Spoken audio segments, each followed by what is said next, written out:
They wanted a war. The media, the talking heads, the algorithm that feeds on female athletes tearing each other apart. For 3 straight years, they worked overtime to create the most toxic narrative in women's basketball history. Paige Bueckers versus Caitlin Clark. The UConn prodigy against the Iowa sensation. 2 queens who supposedly couldn't share the same throne. And just when that manufactured rivalry reached a fever pitch, when the clicks were flowing and the hate was spreading like wildfire, something happened inside a closed-door USA basketball training camp that nobody saw coming. Footage leaked, an interview dropped, and what the world witnessed didn't just challenge the rivalry narrative, it obliterated it. But here's the thing nobody is talking about.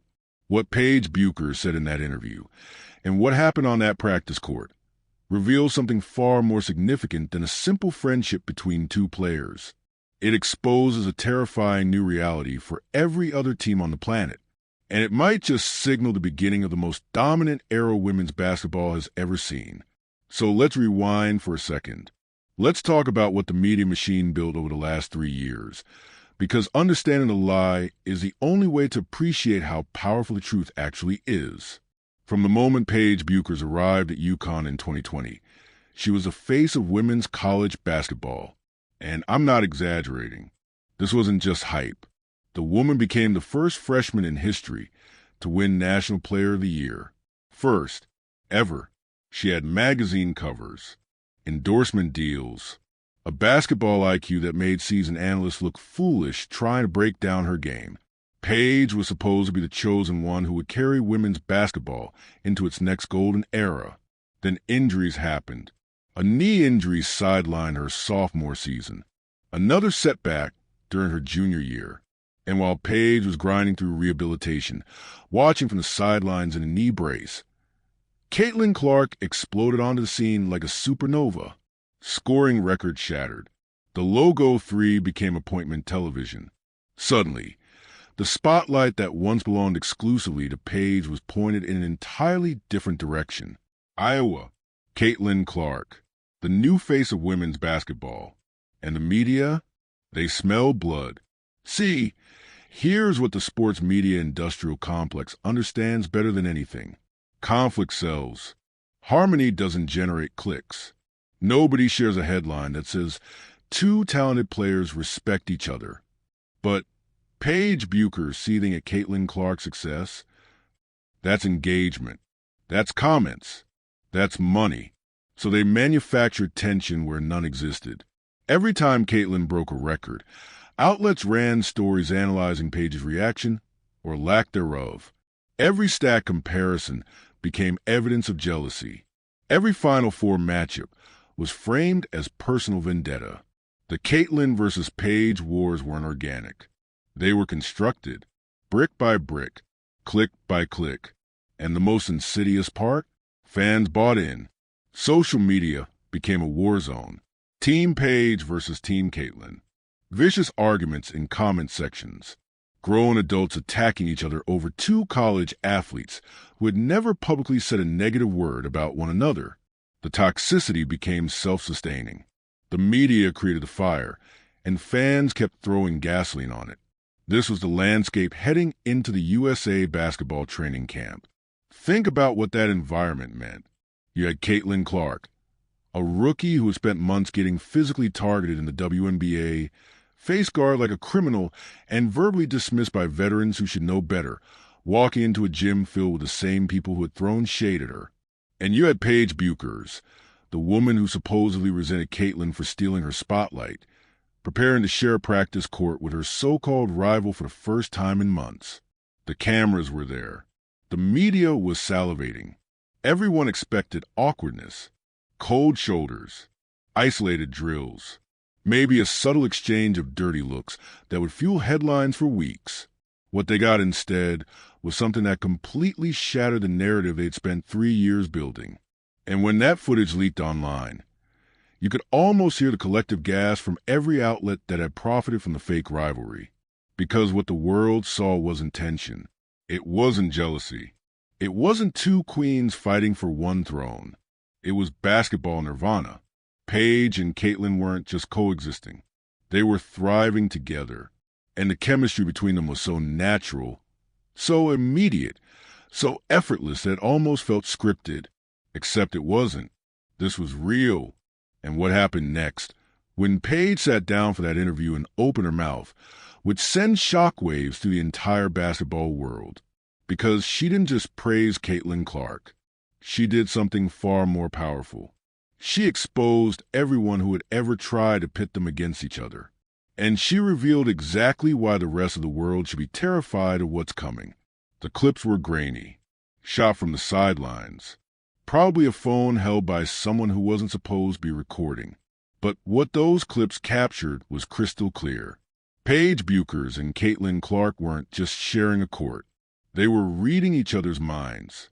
Let me paint this picture for you because the footage alone doesn't do justice to what was actually happening on that practice floor. USA basketball training camp brings together the absolute elite. We're talking WNBA legends, Olympic gold medalists, future Hall of Famers. And in the middle of all that experience, you had two players who the media swore were enemies running the backcourt together like they'd been teammates since middle school. The first clip that went viral showed a simple scrimmage drill. Nothing fancy, just 5-on-5 action. Caitlin brings the ball up the floor. And immediately, the defense panics. You can see it in their body language. They step up past the three-point line because everyone knows what Caitlin Clark does from 30 feet. That logo range gravity is real. Defenders can't sag off. They can't play conservative. They have to respect the threat. And the second they commit to Caitlin, the entire lane opens up. Paige saw it before anyone else. While the defense was scrambling to contain Caitlin's shooting threat, Paige made a backdoor cut so smooth, so perfectly timed, that it looked choreographed. Caitlin hit her with a no-look pass that threaded three defenders. Easy bucket. High five. Smiles all around. One play. That's all it took. And suddenly, everyone watching understood something that should have been obvious all along. These two aren't rivals. They're the most dangerous backcourt combination women's basketball has ever seen. But here's what really stood out in those practice clips. It wasn't just the one play. It was every single possession. Watch Caitlin operate on perimeter, and Paige becomes a ghost. She disappears into the gaps. She finds the soft spots in the defense that shouldn't exist. She moves without the ball with surgical precision, exploiting every ounce of space that Caitlin's gravitational pull creates. And Caitlin, she finds her every single time. That passing ability, the one that gets overlooked because everyone focuses on the scoring, was on full display. Skip passes across the court that arrived exactly where Paige's hands would be. Pocket passes through traffic that defied logic. Entry feeds that turned simple post-ups into automatic buckets. It was symbiotic. Caitlin creates chaos. Paige exploits it. Paige draws attention. Caitlin capitalizes. They weren't competing with each other. They were completing each other. And here's what made the basketball nerd in me lose my mind. This chemistry usually takes years to develop. Think about any great backcourt duo in basketball history. Magic and Worthy. Curry and Clay. Even in the WNBA, Sue Bird and Diana Taurasi didn't click overnight. These partnerships require practice, film study, trial and error. Paige and Caitlin figured it out in what looked like minutes. Their basketball IQs are so elite, so finely tuned, that verbal communication became almost unnecessary. A look, a hand signal, a slight shift in positioning.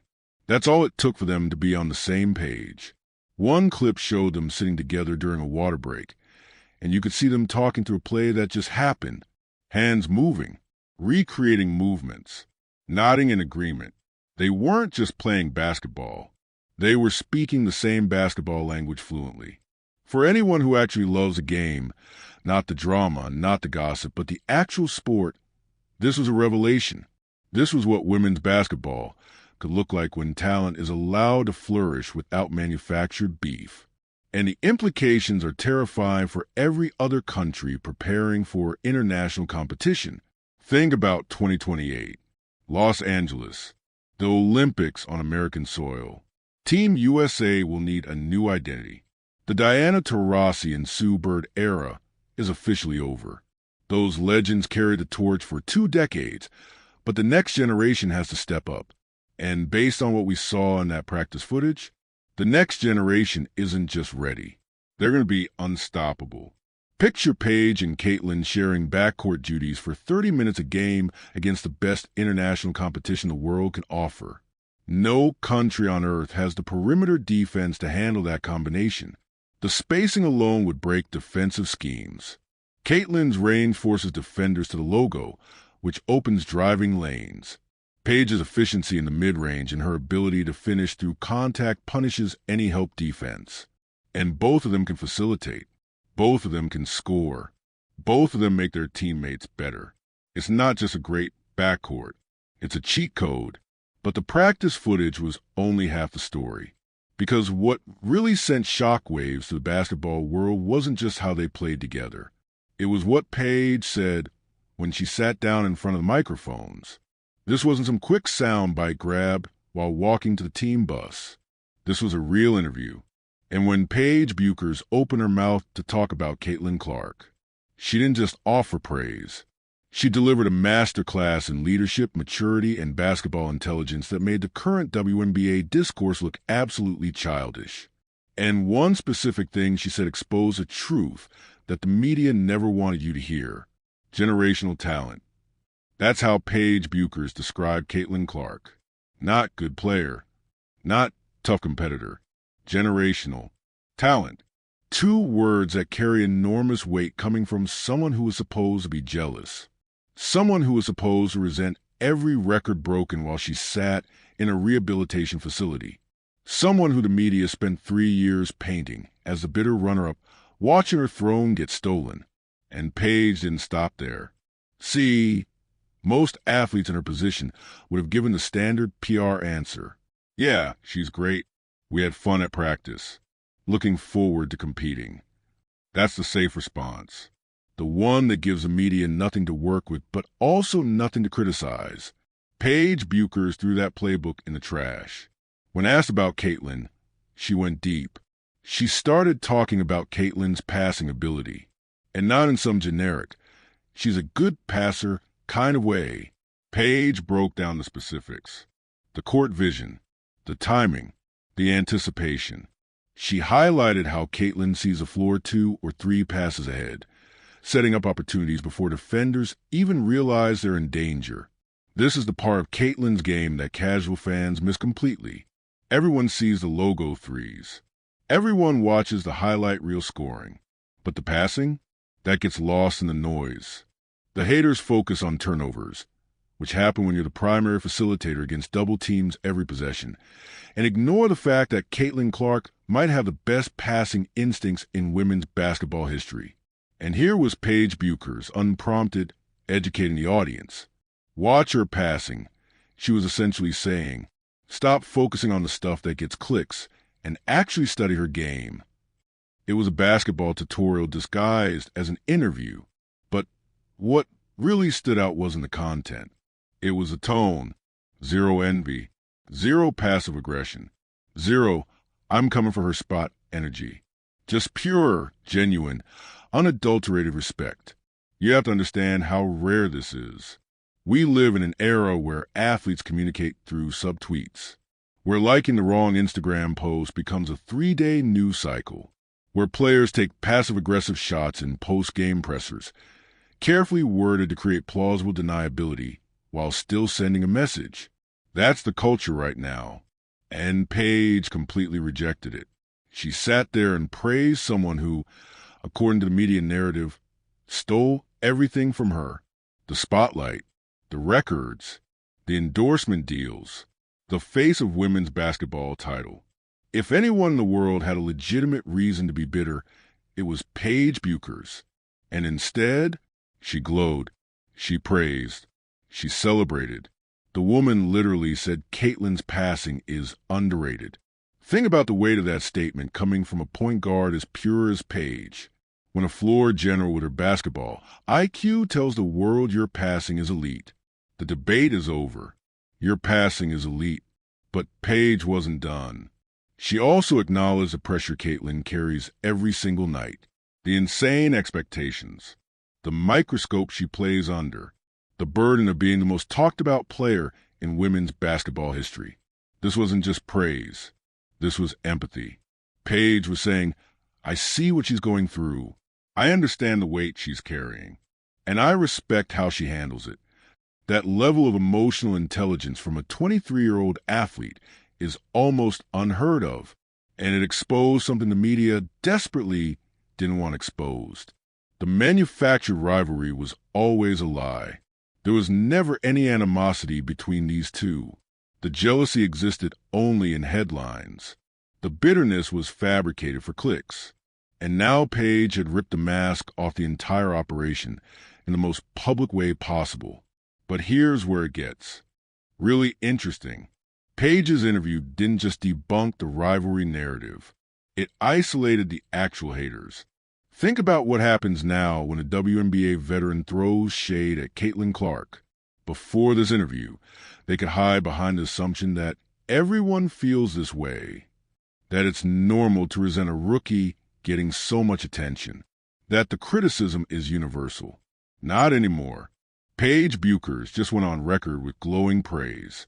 The most respected young player in the sport, someone with actual standing to be jealous, celebrated Caitlin Clark without reservation. So now when a veteran makes dismissive comments, when someone takes a cheap shot or questions Caitlin's legitimacy, they can't pretend it's the consensus opinion. They look bitter. They look insecure. They look small. Because if Paige Bueckers, who lost years to injury while watching Caitlin ascend, can find nothing but respect for her game, what's everyone else's excuse?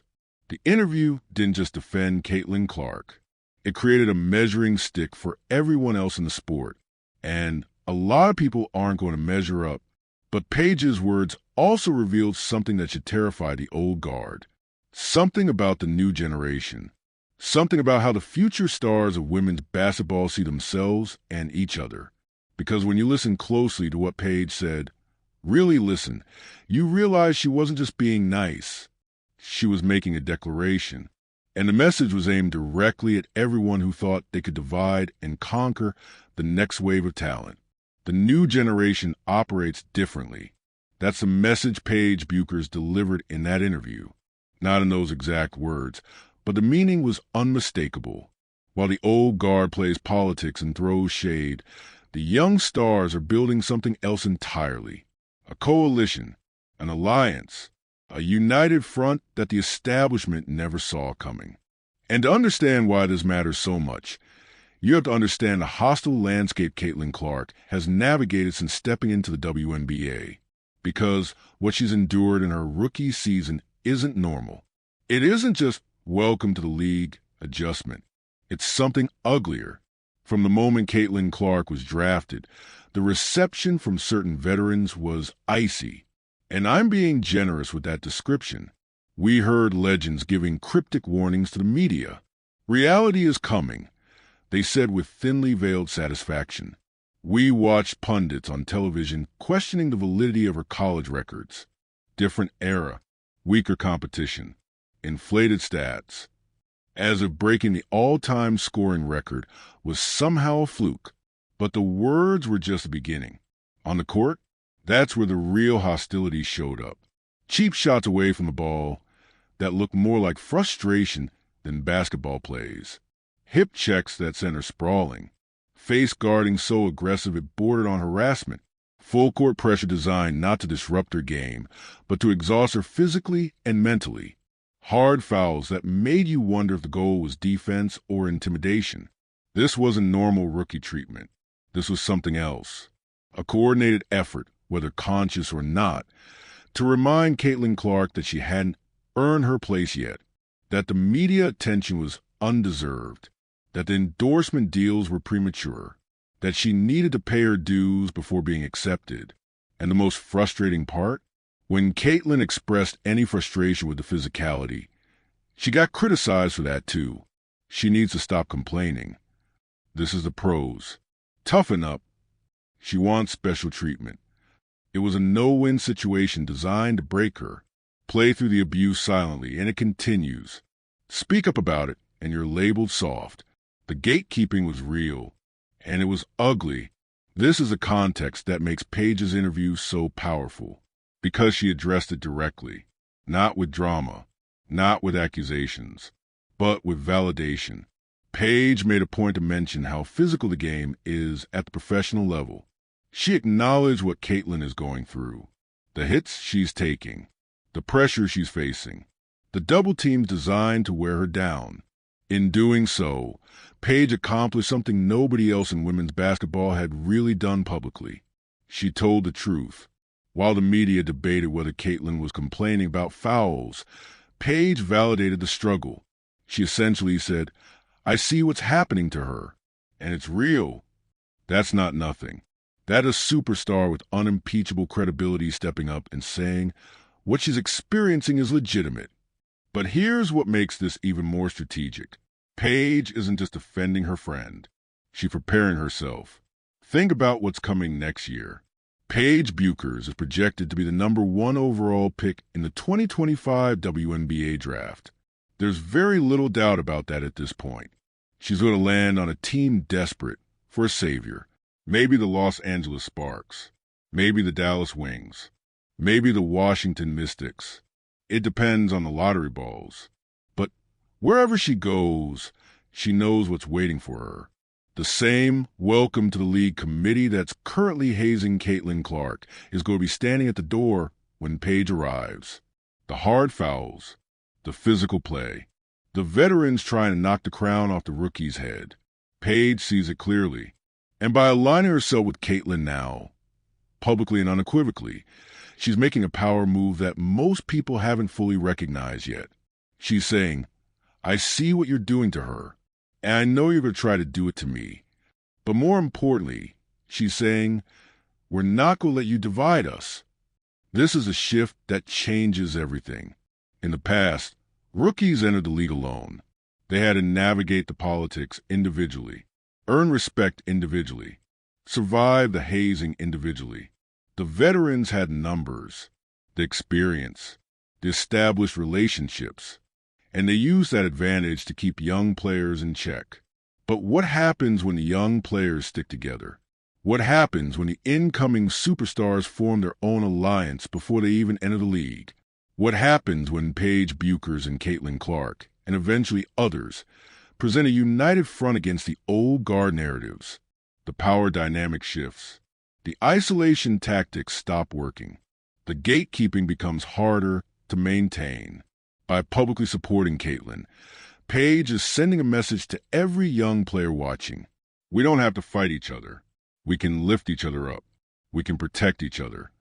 It's the formation of something new, a new generation that refuses to tear each other down for the entertainment of people who don't want them to succeed. And judging by the talent level we saw in that training camp footage, the future is going to win this battle. But what makes Paige's position even more remarkable is the history she had to overcome to get here.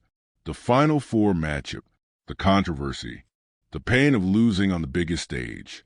Because if anyone had a legitimate reason to harbor resentment toward Caitlin Clark, it was Paige Bueckers. And what she did instead tells you everything you need to know about her. Character, March 2024. The Final Four, UConn versus Iowa. This game was billed as the Clash of Titans, the matchup everyone had been waiting for. Paige Bueckers finally healthy and leading her Huskies back to the promised land. Caitlin Clark on a historic tear, chasing championships and records simultaneously. Two programs with completely different identities colliding on the biggest stage in women's college basketball. The hype was unreal. Television ratings through the roof. Social media buzzing for weeks leading up to tip-off. Every basketball analyst in America had an opinion on who would win and why. And when the game finally happened, it delivered everything fans wanted. Intensity, drama, incredible individual performances. Both players showed out. Both teams left everything on the floor. But in the end, only one could advance. And it was Iowa. Caitlin Clark moved on. Paige Bueckers went home. The final moments were controversial. An offensive foul call on Aaliyah Edwards that changed the trajectory of the game. UConn fans screamed about the refs. Conspiracy theories flooded social media within minutes. The game was rigged. They wanted Caitlin to win. This was decided before tip-off. The toxicity was immediate and overwhelming. And it wasn't just casual fans. Passionate supporters on both sides went to war. Comment sections became battlegrounds. Twitter threads stretched for hundreds of replies filled with venom. People who had never met each other were hurling insults over a basketball game. The rivalry, the manufactured, media-created rivalry, had reached its absolute peak. And in that moment, Paige Bueckers had a choice. She could lean into the anger. She could fuel the conspiracy theories with a well-placed comment about officiating. She could take subtle shots at Caitlin or Iowa in her post-game presser. The internet would have eaten it up. Her fans would have rallied behind her. The engagement would have been astronomical. No one would have blamed her. She just lost one of the biggest games of her life on a controversial call. Emotion runs high in those moments. Things get said that maybe shouldn't be said. Everyone would have understood. But that's not what Paige did. Instead, she showed grace. She congratulated Iowa. She acknowledged Caitlin's brilliance. She refused to make excuses or throw fuel on the fire. In the most painful moment of her college career, Paige Bueckers chose class over controversy. And most people didn't even notice, because grace doesn't generate clicks. Maturity doesn't trend on Twitter. The media wanted sound bites they could weaponize, and Paige refused to provide them. But here's why that moment matters so much in the context of the USA basketball training camp. That Final Four loss was only a few months ago. The wound was still fresh when Paige walked into that gym. And she wasn't just seeing Caitlin Clark across the court. She was seeing the person who ended her season, the person whose team celebrated, while Paige watched from the losing locker room, the person who advanced while she went home. Most people carry those memories. Most competitors hold on to that pain and use it as motivation, sometimes healthy, sometimes not. The sports world is filled with stories of athletes who couldn't let go of losses, who let bitterness define their relationships with the people who beat them. But when Paige walked into that training camp, when she shared the court with Caitlin Clark for the first time since that heartbreaking defeat, there was zero hesitation, no awkwardness, no residual tension. Just two elite basketball players doing what they do best, together. And when she sat down for that interview, she didn't just offer polite praise. She celebrated Caitlin Clark with genuine enthusiasm. That's not normal. That's not how most competitors operate. That's something special. And it puts a definitive end to any fan wars that were still simmering. Think about what Paige's behavior says to divided fan bases. You can't be a Paige stan who hates Caitlin when Paige herself is literally hyping Caitlin up on camera. You can't claim to support Paige while trashing the person she publicly respects and admires. The cognitive dissonance becomes impossible to maintain. By showing unity with Caitlin, Paige is teaching her own fan a lesson. You can compete fiercely for a championship one day and be genuine teammates the next. You can want to beat someone badly and still respect their game completely. You can lose to someone and still root for their success. It's a master class in sportsmanship that many veterans currently in the WNBA could learn from. The same veterans who have made dismissive comments. The same veterans who have delivered cheap shots. The same veterans who have rolled their eyes at the attention Caitlin receives. They could take notes from a 23-year-old on how to handle competition with class. But there's another layer to this that doesn't get talked about enough. The third pillar of this generation, the player who completes the triangle of young superstars. The one whose name gets dropped into every conversation about rivalries and drama. Angel Reese. Because the media dynamic isn't just Paige versus Caitlin. It's a triangle. And what Paige did in that interview disrupted the entire triangulation strategy the media has been running for years. The media loves a triangle. It's storytelling 101. You need a hero, a villain, and a wild card. For years, that's exactly how they framed the young stars of women's basketball. Caitlin Clark became the hero in most mainstream narratives. The girl from Iowa who shoots from the logo, the record breaker, the one who fills arenas and drives ratings through the roof. Angel Reese became the villain, the confident, unapologetic competitor who had the audacity to give Caitlin Clark the "you can't see me" gesture after winning a national championship. That one moment, that single celebration, became the foundation for an entire villain narrative. Never mind that Caitlin had done the same gesture earlier in the tournament. Never mind that trash talk and celebrations are part of sports. Angel Reese was cast as the antagonist, and the media ran with it. And Paige Bueckers? She was positioned as the unproblematic favorite sitting off to the side, the one everybody could agree on. The Switzerland of women's basketball, neutral, likable, and unthreatening to whatever narrative the media wanted to push on any given day. This triangulation served a purpose. It kept audiences engaged through conflict. Caitlin versus Angel drove clicks for one audience. The "what about Paige" conversation drove clicks for another. And whenever one rivalry started losing steam, the media could pivot to a different angle of the triangle. It was a self-sustaining content machine. But Paige's interview threw a wrench into the entire operation. By publicly and enthusiastically praising Caitlin Clark, Paige disrupted the carefully constructed dynamic. She refused to play her assigned role. See, the media relies on silence to manufacture drama. When players don't explicitly support each other, outlets fill the void with speculation. Does Paige secretly resent Caitlin? Is there tension between the top prospects? What really happened behind closed doors? Silence becomes a canvas for projection. And Paige had been relatively quiet about Caitlin for a long time. Not negative, just not explicitly positive, which gave the media room to interpret, room to speculate, room to manufacture whatever narrative generated the most engagement. That room is gone now. Paige didn't just praise Caitlin. She praised her loudly. She praised her specifically. She praised her in a way that leaves absolutely zero room for misinterpretation. The clickbait machine just lost one of its favorite storylines. No more secret rivalry articles. No more body language analysis, videos trying to detect shade. No more manufactured tension between two players who clearly respect each other deeply. Paige killed it. Publicly. Deliberately. Completely. And that has consequences beyond just the Paige-Caitlin dynamic. It isolates the actual haters.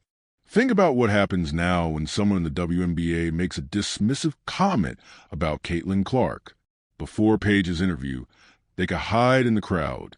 Everyone feels this way about the rookie hype. It's a league-wide sentiment. We all think she's overrated. That cover is blown now. Paige Bueckers, arguably the most respected young player in the sport, just went on record with nothing but praise. So when a veteran throws shade, they stand alone. They can't claim consensus. They can't pretend it's the universal opinion. They just look bitter. And the contrast makes it even worse. Here's Paige, who lost to Caitlin on the biggest stage, celebrating her greatness. And here's a veteran who, is annoyed about media coverage? The comparison is devastating. It exposes a criticism for what it really is. Not legitimate basketball analysis. Not veteran wisdom. Just insecurity dressed up as expertise. Paige's words didn't just defend Caitlin. They created a new standard. If you criticize Caitlin Clark now, you better have something more substantial than "she gets too much attention." Because the best young player in college basketball just told the world that Caitlin is a generational talent with underrated passing. Your hot take needs to be better than that, and most of them aren't. But here's what really fascinates me about Paige's strategic positioning. She didn't throw Angel Reese under the bus. She didn't create a new division by praising Caitlin at Angel's expense. She simply elevated Caitlin without diminishing anyone else. That's a delicate needle to thread. The media wants conflict so badly that they would love for Paige to say something, anything, that could be interpreted as shade toward Angel. Caitlin is the best player in our generation. Headline, Paige Bueckers says Caitlin is better than Angel Reese. The engagement writes itself. But Paige didn't give them that ammunition. She praised Caitlin's specific skills. She acknowledged her unique challenges. She celebrated her game without ranking or comparing. It was surgical, and it leaves open the possibility that Paige feels the same way about Angel Reese.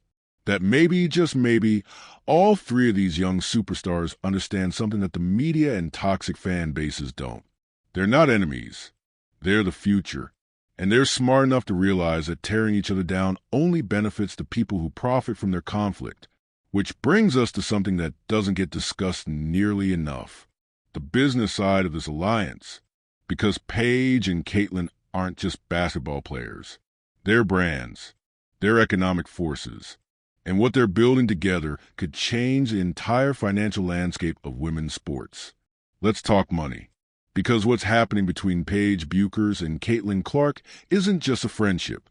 It's an economic alliance that could reshape women's basketball forever. These two players aren't just talented athletes. They're the most marketable assets the sport has ever produced.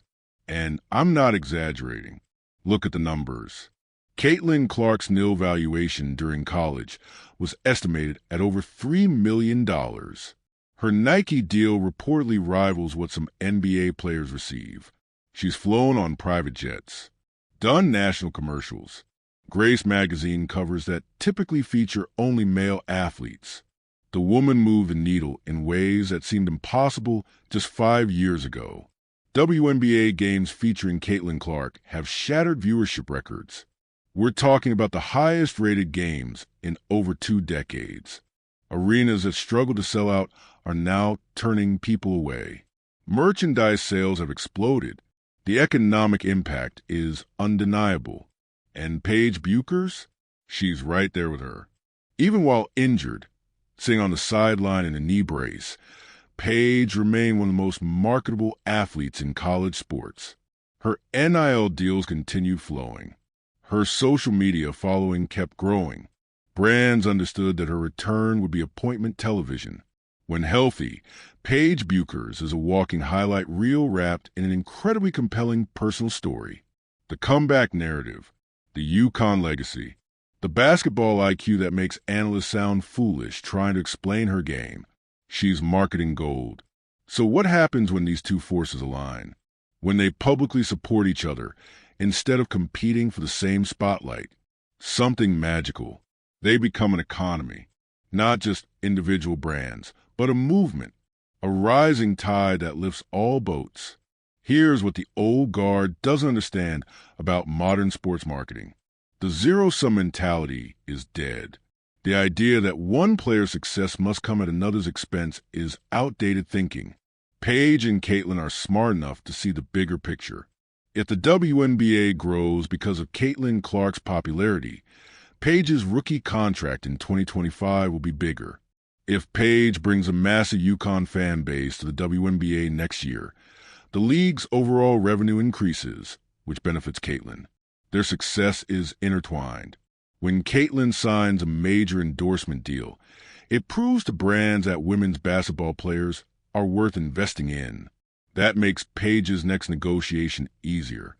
When Paige dominates in college and draws millions of viewers, it builds a pipeline that feeds the WNBA, that expands the audience waiting for Caitlin at the professional level. They're not competing for a fixed pie. They're making the pie bigger. And by publicly aligning themselves, by refusing to play the rivalry game, they're accelerating that growth exponentially. Think about what that interview did for women's basketball as a whole. Instead of headlines about conflict and drama, we got headlines about respect and admiration. Instead of dividing the audience into warring factions, it united fans around a positive story. Instead of feeding the toxicity, it starved it. That's good for the sport. That's good for the business. That's good for every single woman who dreams of making a living playing basketball. Paige and Caitlin understand this at a fundamental level. A fabricated rivalry might sell a few newspapers today. A genuine partnership sells the entire league for the next decade. They're playing the long game while everyone else is playing checkers. And the financial implications extend beyond just their own pockets. Consider what happens to sponsorship deals across the sport. Brands want to associate with positive stories. Conflict generates clicks, but it also generates risk. Companies are increasingly wary of getting caught up in controversy. When the narrative around women's basketball is dominated by feuds and cheap shots and toxic fan wars, sponsors hesitate. But when the narrative is about talented young women lifting each other up, about generational talents showing mutual respect, about the future of the sport being in good hands, that's a story brands want to be part of. Paige's interview doesn't just help her and Caitlin. It helps every player in the WNBA who wants better endorsement opportunities. It elevates the entire sport's marketability. The old guard veterans throwing shade and delivering cheap shots are actively hurting their own earning potential. Every negative headline about internal WNBA conflict makes sponsors more cautious. Every positive story about young stars supporting each other opens doors. Paige and Caitlin are building something that will generate wealth for women's basketball players who haven't even been born yet. That's legacy. That's vision. That's the kind of thinking that separates good players from transformational figures. But the business implications lead to an even more tantalizing possibility. One that has executives across the league losing sleep. One that fans are already dreaming about. The super team. Because when you see the chemistry these two have on the court, when you hear how Paige talks about Caitlin's game, you can't help but wonder, what if they actually teamed up in the WNBA? What if the best backcourt in basketball history wasn't just a Team USA fantasy? What if it became a professional reality? The WNBA is expanding. The Golden State Valkyries are entering the league. Portland is coming. Toronto is on the horizon. The landscape of professional women's basketball is shifting in ways we haven't seen in decades. And somewhere in the middle of all this expansion and change, a seed has been planted. A seed that could grow into the most dominant partnership women's basketball has ever witnessed. Now, let me be clear. The logistics of Paige and Caitlin teaming up in the WNBA are complicated. Caitlin is locked into Indiana. She's the face of the Fever franchise, and they're not letting her go without a fight. Paige will enter the 2025 draft, where the lottery will determine her destination. The worst teams get the best odds at the number 1 pick. That's probably the Los Angeles Sparks, maybe the Dallas Wings, possibly the Washington Mystics. None of those teams are Indiana, so an immediate pairing seems unlikely. But here's what everyone forgets about the NBA, and what's increasingly true about the WNBA. Players find ways to team up when they want to. LeBron James and Dwayne Wade became friends during Olympic training camps. They built a relationship representing Team USA. And eventually, they engineered one of the most dominant super teams in basketball history. The Miami Heat dynasty didn't happen by accident. It happened because two elite players who genuinely enjoyed playing together made it happen. Kevin Durant and Kyrie Irving connected during USA basketball runs. Years later, they ended up on the same team in Brooklyn. The pattern repeats itself over and over. International competition builds relationships. Those relationships eventually translate into professional partnerships. And what did we just witness at USA basketball training camp? Paige and Caitlin building a relationship. Paige and Caitlin discovering their on-court chemistry. Paige and Caitlin laying the groundwork for something bigger. This interview, this footage, this moment is the beginning, not the end. Maybe they don't team up in 2025. Maybe not even 2026. But 2028, 2029, 2030, free agency exists in the WNBA. Teams can make trades. Expansion creates new opportunities. And if Paige Bueckers and Caitlin Clark both decide they want to play together, the league will find a way to make it happen. Because the alternative is too valuable to ignore. Imagine the marketing. Imagine the viewership. Imagine an entire city rallying around the two biggest names in women's basketball playing on the same team. The revenue potential alone would force ownership groups to get creative. And based on what we saw in that practice footage, both players know exactly how good they could be together. They felt it. The chemistry was instantaneous. The basketball fit was perfect. And once you experience that level of connection with another player, you don't forget it. It lives in your mind. Every time you struggle with a teammate who doesn't see the floor the way you do, you remember. Every time you have to force chemistry that should be natural, you remember.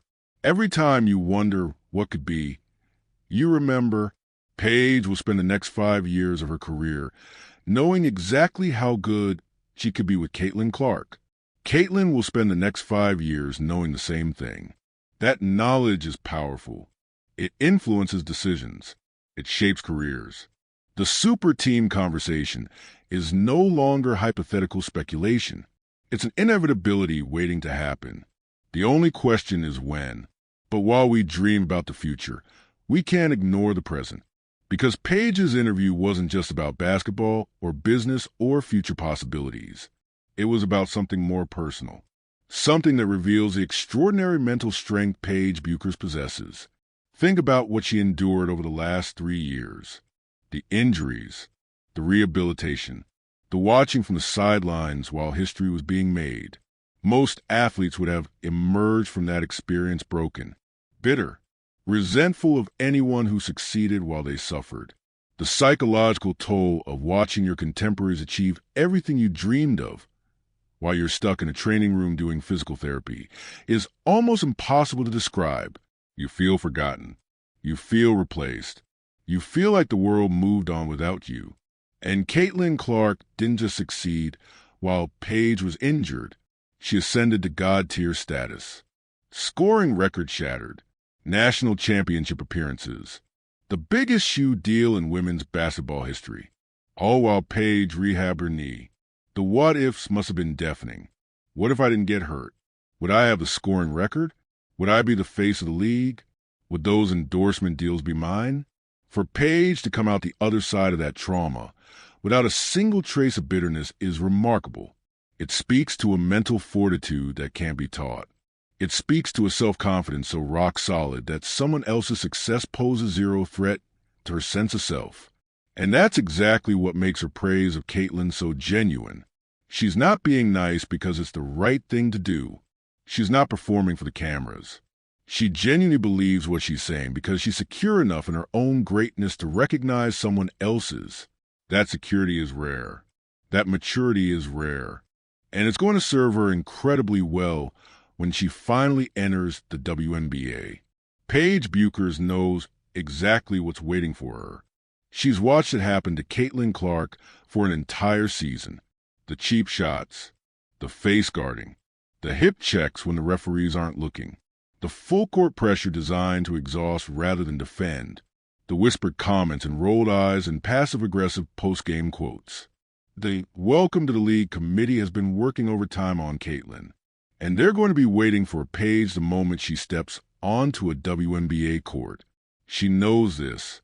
She's not naive. The interview made that crystal clear.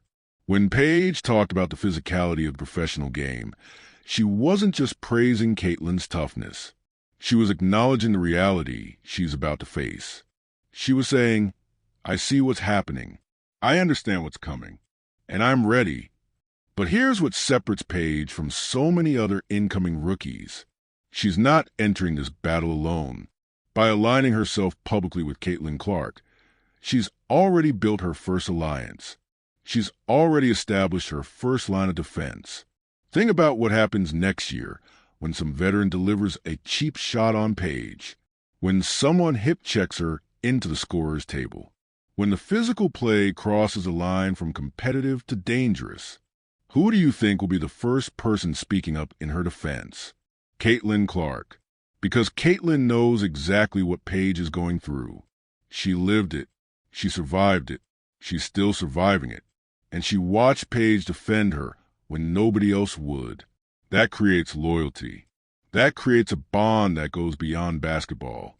When Paige publicly validated Caitlyn's struggles with the physicality, when she acknowledged the real toll of being the most targeted player in the league, she was investing in her own future.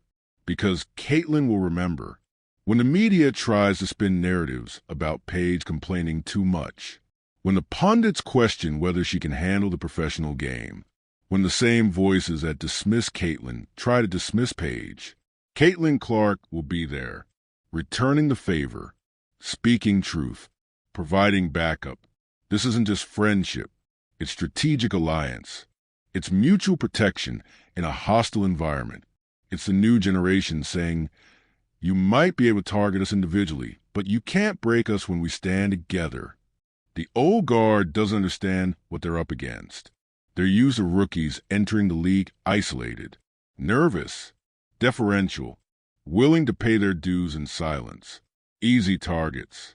But Paige and Caitlyn aren't playing by those rules. They're rewriting them. And the coalition is only going to grow. Watch what happens when the next generational talent enters the league. When the next young superstar faces the welcome committee, Paige and Caitlyn will be there, not watching from the sidelines, not staying silent to protect their own positions, but actively supporting the new generation, because they understand that the only way to change the culture is to build something new, something better, something that welcomes talent instead of trying to destroy it. The interview was a declaration. We're not going to tear each other down for your entertainment. We're not going to let you divide and conquer the future of this sport. We're going to lift each other up, and there's nothing you can do about it. It's a power shift, a fundamental change in how the young stars of women's basketball relate to each other. And the established players who built their identities on gatekeeping and hierarchy, they're going to find themselves increasingly irrelevant, not because they're not talented, but because the culture is changing around them, and they're on the wrong side of that change. But perhaps the most telling moment from the entire training camp wasn't caught on the practice film. It wasn't in the formal interview. It was a brief clip that almost nobody talked about. Paige and Caitlyn sitting on the sidelines, talking. The microphones didn't pick up what was said. We don't know the specific words, but their body language told the entire story. Leaning in toward each other, nodding with understanding. Serious expressions occasionally broken by genuine laughter. This wasn't small talk. This wasn't casual conversation between acquaintances. This was two people who genuinely understand each other, sharing something real. Comparing notes on the insanity of their lives, discussing the pressure, the criticism, the burden of being the most famous young women in basketball, the weird energy from some veterans who seemed threatened by their existence.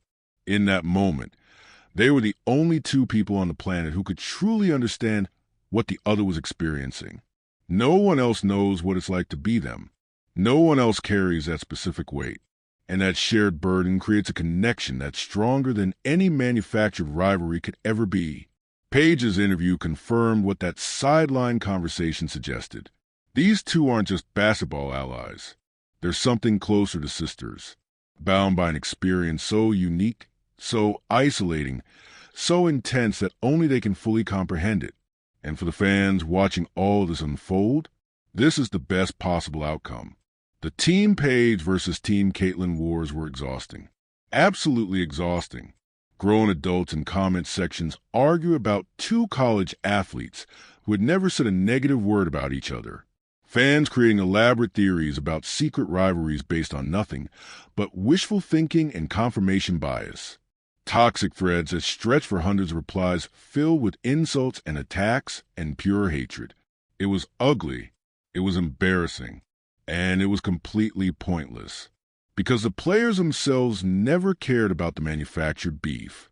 They were too busy actually playing basketball, too busy perfecting their craft, too busy building legacies that will outlast every petty internet argument by decades. Paige's interview gives fans permission to finally let go, permission to root for both, permission to appreciate greatness without needing to diminish someone else.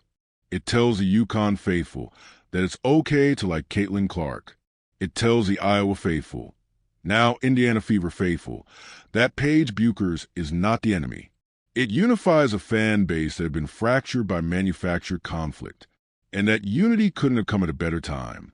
Women's basketball is experiencing its biggest explosion in history. Viewership records are falling every month. Attendance numbers are through the roof. The WNBA is expanding into new markets. Endorsement money is flooding into the sport like never before. This is the moment everyone has been waiting for. The moment when women's basketball finally gets the recognition and investment it deserves. And the last thing the sport needs right now is a divided fan base fighting over nothing. Paige understands this. She understands that a fractured audience hurts the bottom line for everyone. She understands that fans at war with each other aren't focused on growing the sport. She understands that the media profits from conflict while the players pay the price. By extending an olive branch, by praising Caitlin so publicly and enthusiastically, she's not just being nice. She's being strategically brilliant. A united fan base that loves a new wave creates an empire. A divided fan base that argues about manufactured rivalries creates chaos. Paige chose empire, and that choice will benefit women's basketball for generations. Let me double-click on something specific from the interview that I haven't fully addressed yet. When Paige called Caitlin's passing underrated, she was doing more than just praising skill. She was educating the audience. This is something great players do instinctively. They see the game at a level most fans can't access. And the best ones find ways to share that vision. The casual fan watches Caitlin Clark and sees the logo threes, the spectacular, the flashy, the highlight reel. The haters watch and see turnovers. They count the missed shots and ignore the impossible degree of difficulty. But Paige, she sees the passing angles, the floor vision, the way Caitlin manipulates defenses with her eyes before delivering a pass that shouldn't be possible.